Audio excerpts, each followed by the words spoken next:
guys, and welcome to this video. In this video, I'm gonna show you how to update YouTube on Android.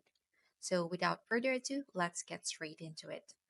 Start by opening the Google Play Store, and once it's open, just tap the search icon at the bottom, and in the search bar at the top, just type YouTube. So locate the YouTube app from the results and tap on it. So if there's an update available, you will see a blue update button. So just tap it to start the update process. The update will download and install automatically, which should only take a minute or two. You will see a progress bar as the update completes.